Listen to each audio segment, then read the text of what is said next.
Hey gang, Joyce of Skipping Cass Farms here. Still working on my fence repair. I think I'm going to call this mistakes made, and don't make them yourself when you're doing your fence repair. Number one, the good thing I did do was I got gripples. They will save you a bunch of time if you use them right. I've never used them before. There wasn't this kind of detailed information online because the guys online already know so much about what they do. They talk about it above the very basics, hands-on type stuff. Wish there were more YouTubers that would teach those of us who are coming into it from being city folk, or not ranchers or farmers, like they would their teenage kids, because then they go over all the details. Now, what I was advised to do was you put a J at the end of the gripple. Well, so if anything happens, it's not going to pull all the way through. But nobody really described or showed a J. So I started out by making J's that look like, if I can get that to turn, look like that. What's my point? My point is I just wasted 2 inches. I've just spent the last 2 hours trying to make up 2 inches on this fence, this line. This is the number 4 wire. It's the wire that got broken. The first thing I did wrong was I tried to reconnect it myself just by hand with the little J hook at the end. I should have just left it busted and not tried to do that. The second thing I did wrong was when I did put a gripple on there, I was not judicious and aware, or really aware of, you don't want to waste an inch of wire, because I thought I had plenty of room to do that with my daisy wheels. And as it turns out, there was just a minor shift here and a minor shift there, and I didn't. I've spent the last 2 hours trying to pull this number 4 wire tight enough to get to the gripple, and I've gotten this close. Actually, when I pull both of them, I only have 2 hands, right? It'll touch, but it won't go in and go through. So one of the thoughts that occurred to me, and I kind of think off the wall kinds of things, but it did give me a couple of inches, because I don't have first class tools. And it's really a challenge to do a first class job if you don't have first class tools. So one of the things that I did was I went back and I loosened the daisy wheel. Let's go back here. So that it's looser than it should be, okay? You should never put a daisy wheel on a wire without at least 1 wrap. That's just good protection. But if you can't get it connected, I mean, over time, the wire's going to loosen up a little bit, and I'll be able to get a full wrap. Or should be able to anyway. So what I did was, as you can see, there's still a little bit of bending here. That's going to come out as I tighten it, using the daisy wheels. But what I did was, this daisy wheel, you can see the wires coming in here, coming across, and coming out. And the way I set the bracket using the handle that I have, or you could just use a 1/2 inch drive.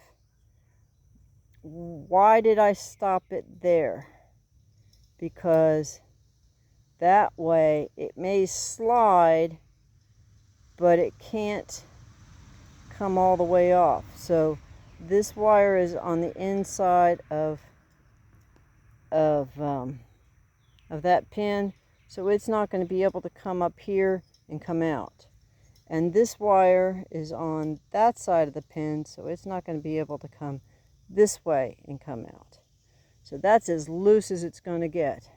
But as you can see, there are still little wiggles. Now these little wiggles are left over from when it was reeled on the daisy wheel before. But I mean, it's obviously, it's not super duper tight. It's as tight as I could pull it by hand, but you saw I'm still just about 1 inch short. So the first thing I would say is what I started to do but didn't do it in the right way. When you're going to do a repair, go ahead and do the repair and loosen up the daisy wheels. And then I had taken the hooky-doos out. Well, don't do that. Leave the hooky-doos in. And you can use your own judgment. Do you want to unwind it you know, 1 wrap or 2, depending upon how many wraps are on there, and depending upon the situation with that wire in that location, you can use your own judgment, but you don't want to get it any further loose than what I just showed you. That's number 1. I was also told it's really important to do those J-hooks, but I didn't see any. I didn't see what they look like. And as I showed you that J-hook a few minutes ago, that used up almost 2 inches of wire. Well, on both ends, that's 4 inches. And I wasn't thinking, I've never done this kind of a repair. I'm kind of doing it under duress on a holiday weekend in 105-degree heat index. And so I took the instructions that I had that I wish had been a little more detailed. But so many of the guys that help so many people, they already know the 1st through 9th grade information. They just need the high school stuff. Well, I need the 1st through 8th grade information too, if you follow my analogy. So, and if you kind of, I don't know, I can see it in my eye, but I can't really see it on the camera. So, that's the fourth wire right there, and there's just a little bend in it. And then there's a little kink in it right there. And so those will add up if you can pull it tight. Well, I don't have a tensioner. I don't have any of those tools. I'm closer to 70 than I am 65. I don't have the kind of strength the guys do. So how am I going to make up that last little inch? Well, Lord willing, we'll see. I'll put this on pause. I figured though, I'm gonna have to move. No, okay. As you can see here, the one thing I was able to do is I have several pairs of vice grips. So I'd pull it with vice grips at the end here, grab the end and pull it as far as I could, and grab the vice grips and pinch it there, so that keeps it taut. I was also, one of the cool things about the timeless fence posts is that they flex. So I was able to physically push that over and flex it and then clip it. And so that keeps tension on this whole portion of the line.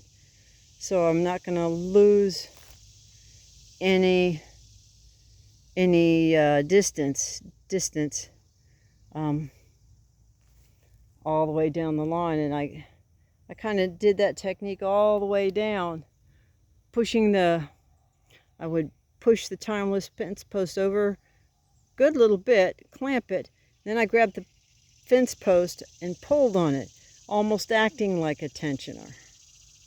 And then I did that each pull up the line, and I actually got over the course of this run from, I don't know if you can see the blue container back there by the tree. Over the course of this run, I got about an inch, maybe 2, to get me up to this close. This close. So now what am I going to try? Well, there is a little bit of flex in this yoke. So I've hooked a ratchet strap up to the hole. I didn't want to use 2 straps, so what I did was, we'll see how this works. So what I did, I keep from tripping over all these vines.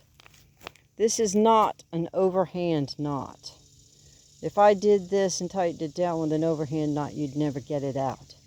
This is what's called a figure 8 knot. It's like an overhand knot with an extra loop around itself. And once you take the pressure off, you can always work that loose. Works better with ropes, but you can make it work with a strap. And so then I loop this around this little oak sapling. The idea is to pull this corner post this way to give, and to give me enough room to get that gripple through. So with that, gang, let's see if it's gonna work. Let me put you on hold. Okay, gang, so I tightened that strap down around the tree, and it's hooked in to just one of the regular holes on the pole, which you should be able to see. You should be able to see that this is pulled tight now. So that means that that's come this way a little bit. Now what I got to do is I'm going to need both of my hands. I'll step over the fence.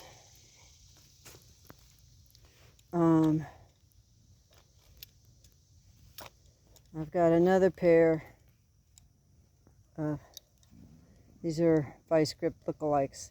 The lookalikes never work as well as the vice grips. Why? The jaws are shorter, makes the physics different. They're made from cheaper metal. You can see, you can't see in this, but the tool itself is made from cheaper metal, so it's softer, so it doesn't grip as well. So why do I have them? Because it's what I have. Okay, so let's see. Well, wait a minute. Let me do something else here. Instead of grabbing at the end, I'm going to grab here close and see. Still not going to be able to do it.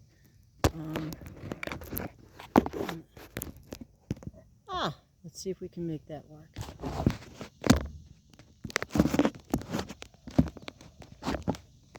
Just set that on the yoke.